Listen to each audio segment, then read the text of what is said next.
Pada kesempatan ini kita akan mengimplementasikan program Trendline untuk menyelesaikan persoalan fisika pada video sebelumnya. Nah, di sini ada dua program. Yang pertama ini hanya untuk menampilkan grafik antara panjang dan juga suhu. Nah, kemudian saya jelaskan satu persatu, line per line-nya. Clear dan CLC untuk menghapus workspace maupun common window. Nah, kemudian kita masukkan data X-nya. Data X-nya berupa array. Data X-nya itu ada 1, 2, 3, 4, 5, 6, 7, 8, 9. Nah, kenapa saya kasih titik 0? Itu biar semuanya itu menjadi tipe datanya jadi float, bukan integer. Nah, kemudian T-nya juga kita masukkan berupa array satu dimensi. Nah, kemudian jangan lupa kita pastikan lagi bahwa X dan T itu harus mempunyai panjang yang sama, yaitu ada 9. 1, 2, 3, 4, 5, 6, 7, 8, 9. Udah sama. Nah, kemudian kita plot X dan T. XT, kemudian GO ini adalah agar warnanya itu green, dan O ini agar bentuk itunya nanti berupa titik-titik. Dan line width-nya sebesar 3, lebar garisnya sebesar 3. Nah, kemudian kita beri judul grafiknya, yaitu hubungan T dalam Celsius dan juga X dalam cm. Kemudian X labelnya panjang batang dan Y labelnya suhu. Kemudian kita kasih guard on, itu biar nanti ada garis garis bantunya berupa kotak-kotak. Kemudian axis ini artinya kita memberikan batasan pada sumbu X maupun Y-nya. Pada sumbu X-nya kita beri batasan 0 sampai 10, dan sumbu Y-nya kita beri batasan 0 sampai 105. Karena datanya di sini kan sampai 99,9. Nah, kita kasih batas sampai 105 aja. Kemudian coba kita run.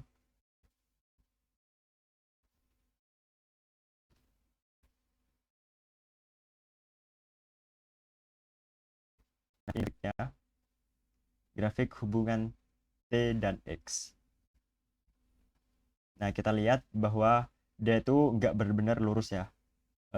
Distribusinya antara X dan T.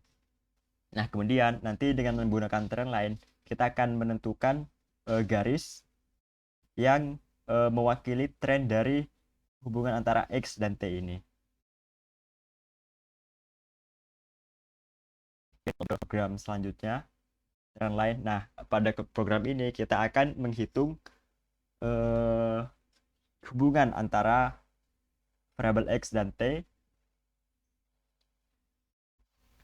Kita tentukan dulu X-nya seperti pada program sebelumnya tetap, dan T-nya masih seperti pada program sebelumnya.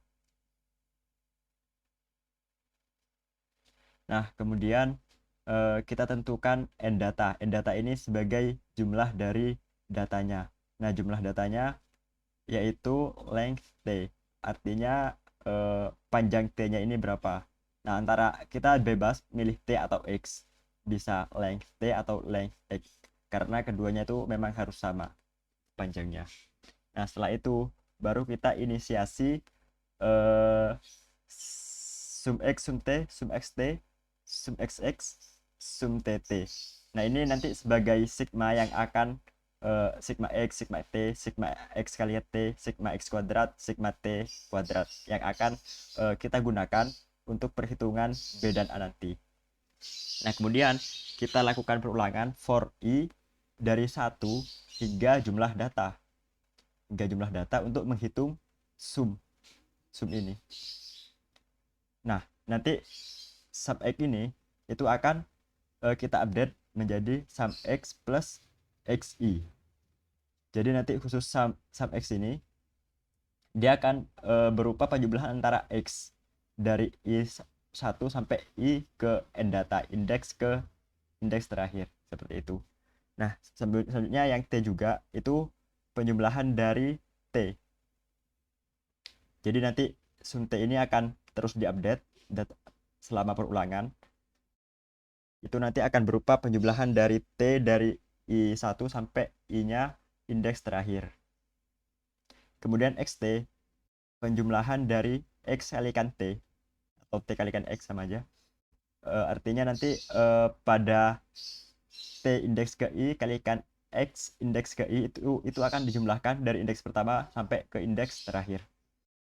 Begitu juga pada XX, itu berarti X kuadrat, X pada I, pada indeks ke I, yang dikuadratkan, yang dijumlahkan dari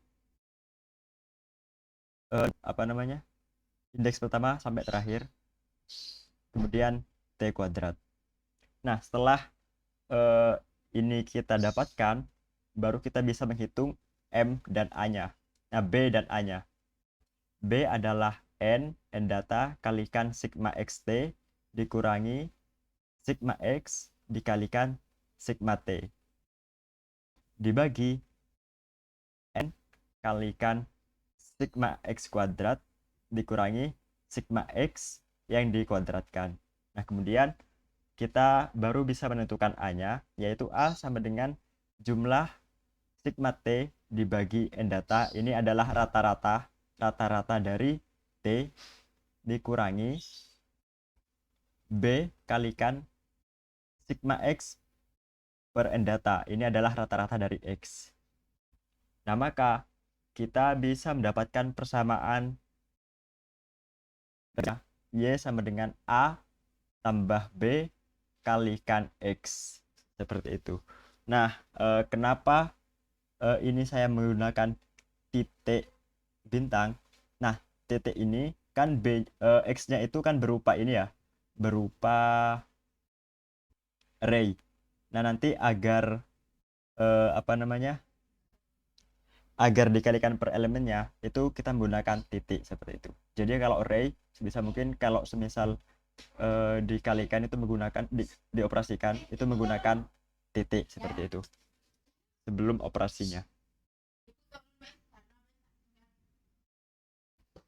Dan selanjutnya kita akan menghitung koefisien korelasi. Nah, koefisien korelasi ini biar nggak panjang, saya itu ada dua variabel di sini, ada R atas dan R bawah. Nanti R-nya itu sama dengan R atas dibagi R bawah. Jadi rumus yang di atas dibagi rumus yang di bawah ini. Kemudian nanti R sama dengan R atas bagi R bawah seperti itu. Jadi ini rumus yang di atas, N data kalikan sigma XT dikurangi sigma X kalikan sigma T. Kemudian yang rumus bawahnya itu sama dengan akar dari jumlah data kalikan sigma X kuadrat dikurangi sigma X yang dikuadratkan. Kemudian dikalikan akar dari jumlah data kalikan sigma T kuadrat dikurangi sigma T yang dikuadratkan. Seperti itu. Nah, maka bisa kita hasilkan R, yaitu koefisien korelasinya. Kemudian kita tampilkan, yaitu yang di sini kita tampilkan adalah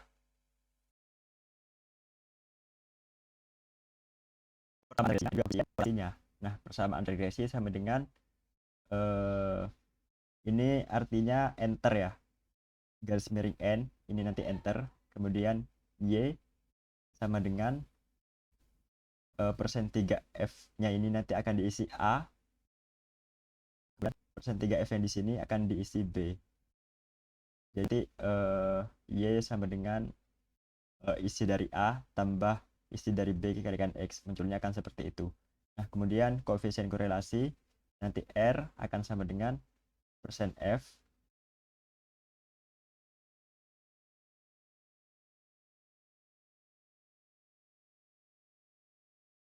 Nah,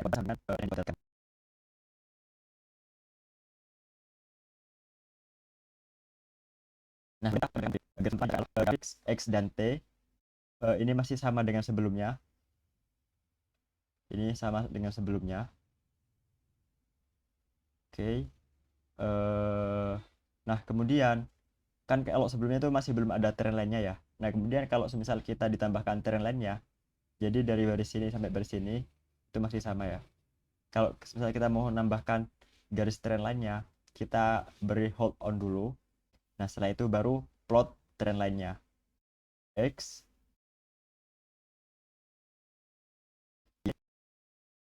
kan yang di sini. Nah iya-nya. Nah ini dari persamaan regresi.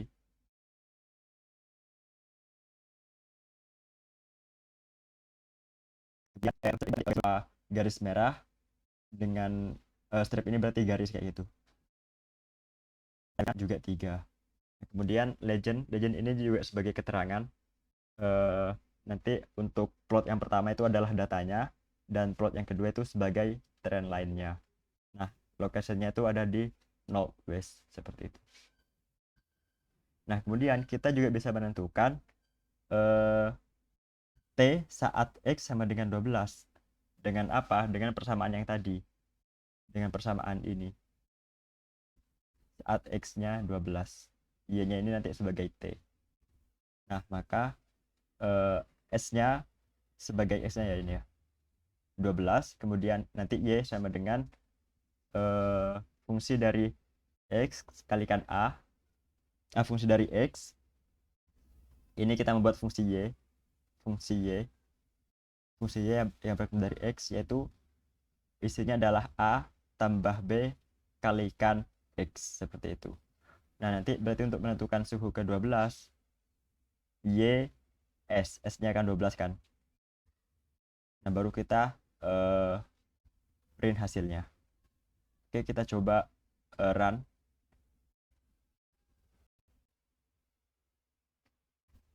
Nah ini dia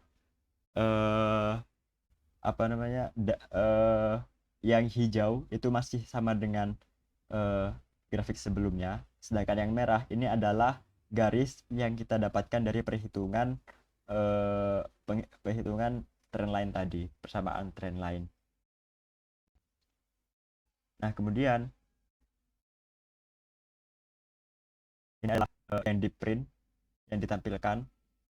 Yang pertama itu persamaannya, jadi dari ini, dari garis merah ini dia itu mempunyai persamaan Y sama dengan 0,889 ditambah 10,073X.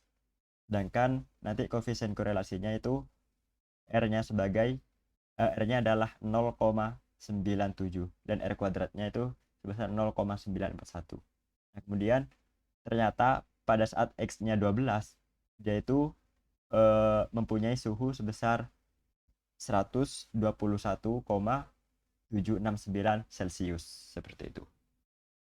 Nah, dari korelasi ini kita juga dapat menyimpulkan bahwa dia itu antara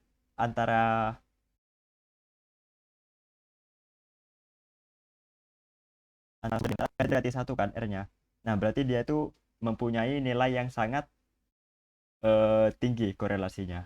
Dan korelasinya itu adalah korelasi positif. Artinya semakin tinggi suhu, maka panjangnya juga semakin besar.